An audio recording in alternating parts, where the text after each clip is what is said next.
Law quality ഹോസ്പിറ്റൽസും low quality മെഡിസിൻസും low quality ട്രീറ്റ്മെൻറ്റും നമ്മൾ അവൈൽ ചെയ്യാൻ നിർബന്ധരാകുകയാണ്. നമ്മുടെ സാമ്പത്തിക സ്ഥിതി അനുവദിക്കാത്തതുകൊണ്ട്. ശരിക്കും ഇത് വളരെ തെറ്റായ ഒരു പ്രവണതയാണ്. കേരളം വളരെയധികം ഹെൽത്ത് സെക്ടറിൽ അഡ്വാൻസ് ചെയ്തുകൊണ്ടിരിക്കുകയാണ്. ഇപ്പം നമുക്ക് നമ്മുടെ മാൻ പവർ നോക്കുവാണെങ്കിലും നമ്മുടെ മെഡിക്കൽ ഫെസിലിറ്റീസ് നോക്കുവാണെങ്കിലും നമ്മുടെ കേരളം വേൾഡ് സ്റ്റാൻഡേർഡ്സ് വെച്ച് നോക്കുവാണെങ്കിൽ തന്നെ ഏറ്റവും മുന്നിൽ നിൽക്കുന്ന ഒരു സംസ്ഥാനം തന്നെയാണ്. പക്ഷേ കേരള സമൂഹം ഫേസ് ചെയ്യുന്ന മെയിൻ ഇഷ്യൂ എന്ന് വെച്ചാൽ ഭൂരിഭാഗം ആൾക്കാർ, അതായത് ഒരു 70% ആൾക്കാർക്കും ഈ ഹൈ ലെവൽ ട്രീറ്റ്മെൻറ്റ് ആക്സസ് ചെയ്യാൻ പറ്റുന്നില്ല. ഇതിന് പ്രധാനപ്പെട്ട കാരണം എന്ന് വെച്ച് കഴിഞ്ഞാൽ ട്രീറ്റ്മെൻറ്റ് കോസ്റ്റ് കൂടുതലാണ്. എപ്പോഴും quality comes with a cost. അത് നമ്മൾ ഒരിക്കലും നമുക്ക് ഡിനൈ ചെയ്യാൻ കഴിയത്തില്ല. നമുക്ക് ഒരിക്കലും ഒരു ഹൈ ക്വാളിറ്റി ലോ എക്സ്പെൻസിൽ ലോ കോസ്റ്റിൽ നമുക്ക് ചെയ്യാൻ കഴിയത്തില്ല. നമ്മൾ ക്വാളിറ്റി കുറേ പോയി കഴിഞ്ഞാൽ അതിൻ്റെ ഒരു എക്സ്പെൻസ് ഉണ്ട്. അപ്പം ആ ഒരു കൺസെപ്റ്റ് നോക്കുവാണെങ്കിൽ നമ്മൾ ഹെൽത്തിൻ്റെ ക്വാളിറ്റി ഇമ്പ്രൂവ് ചെയ്യുമ്പോൾ ഡെഫിനറ്റ്ലി കോസ്റ്റ് ഇൻക്രീസ് ചെയ്യും.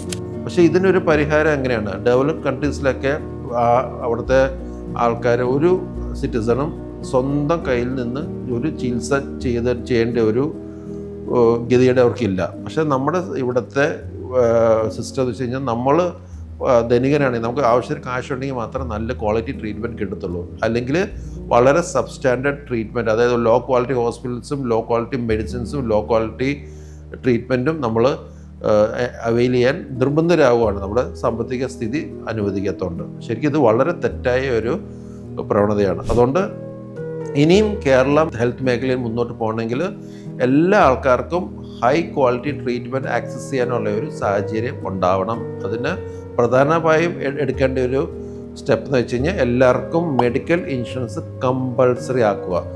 മെഡിക്കൽ ഇൻഷുറൻസ് എന്ന് വെച്ച് കഴിഞ്ഞാൽ അവരുടെ ഇൻകം അനുസരിച്ച് സ്ലാബ് ഡിസൈഡ് ചെയ്ത് കറക്റ്റായിട്ടുള്ള ഒരു fully government controlled medical insurance നമ്മൾ കൊണ്ടുവരണം. പലപ്പോഴും ഇപ്പോൾ ഉള്ള പ്രൈവറ്റ് മെഡിക്കൽ ഇൻഷുറൻസ് ഒക്കെ ഭൂരിഭാഗം വളരെയധികം തെറ്റായ രീതിയിലാണ് ചെയ്തത്. പലപ്പോഴും ക്ലെയിം ചെയ്യുമ്പോൾ ഒന്നും കിട്ടാറില്ല.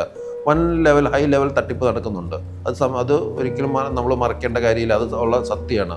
അപ്പോൾ അതിനെ നമ്മൾ കൺട്രോൾ ചെയ്യാനായിട്ട് ഗവൺമെൻറ് ലെവലിൽ നിന്ന് ഒരു കൺട്രോൾ വരേണ്ട ആവശ്യമുണ്ട്.